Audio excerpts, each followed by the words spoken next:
Good afternoon. Today we are going to see the problems that is for combined loading. And in this, we are going to consider only the eccentricity along one axis. And in next video, we will see eccentricity along two axes. So we have first problem which is of circular square section and value of eccentricity is given 80 millimeter, and that is now we have square, so you can take about any axis, so that doesn't matter. And we are interested to find out stresses at corners A, B, C, D. Now you can see we have eccentricity on this side due to sigma D. We have on all side we have that is plus value. So first value we have sigma D, and now on this side we have eccentricity. So we have compression on B and D. So we have here plus again. We have second plus here again. And then here we can have tensile minus minus.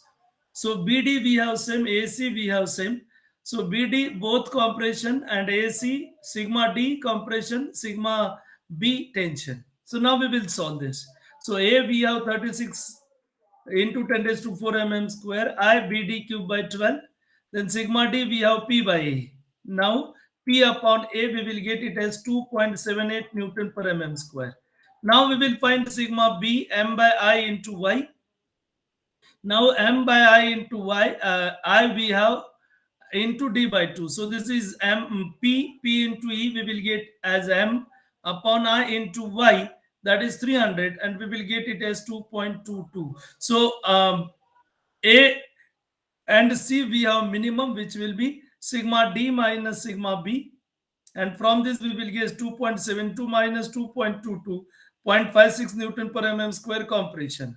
And then sigma D plus sigma B we have 2.78 plus 2.22, 5 Newton per mm square. So it shows whatever load we have put, that load is in kernel of the section, and that we are going to say, because now we can have this as 80 millimeter, and that is in the range of that kernel core of the section. Then we can have next rectangular column of 240 by 150 millimeter is subjected to a vertical load of 10 kilonewton at an eccentricity of 60 millimeter in a plane bisecting the 150 mm. So we have E on this. So we have this will be value of E, which is 60 millimeter. Area we will get 36,000 mm square, B into D, and then I we will have, now see we have moment about y axis, so 240 becomes D. So this is your value of D, and this is your value of B.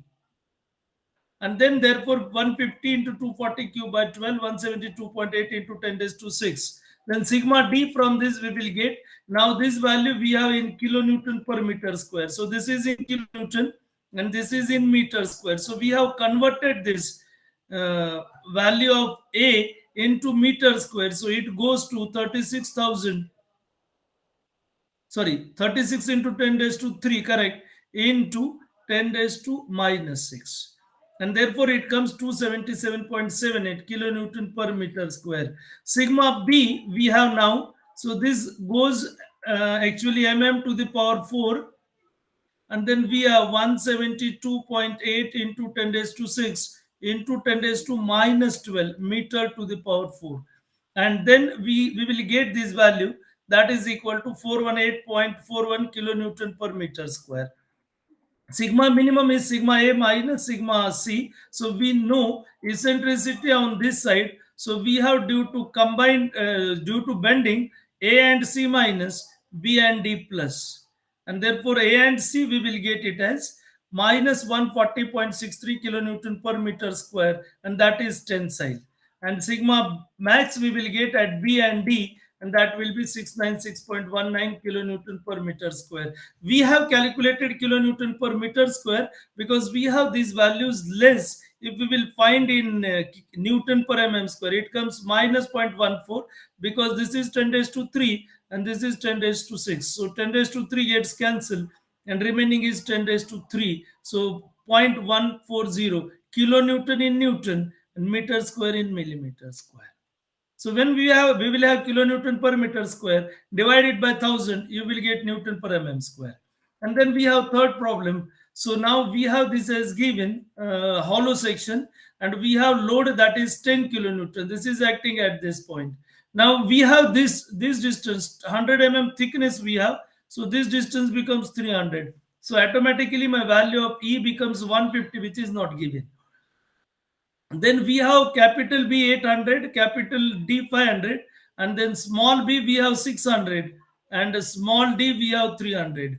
And accordingly, we have calculated the value A 800 into 500 minus 600 into 300, and that comes 22,000 square.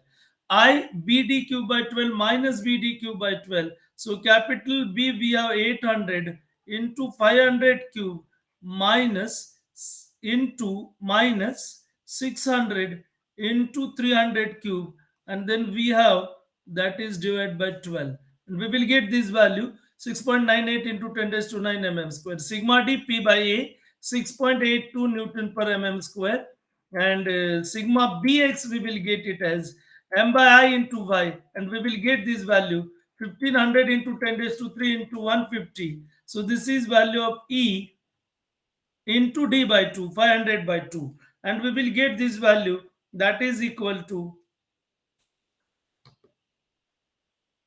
8.05 newton per square actually. So we have to square over here.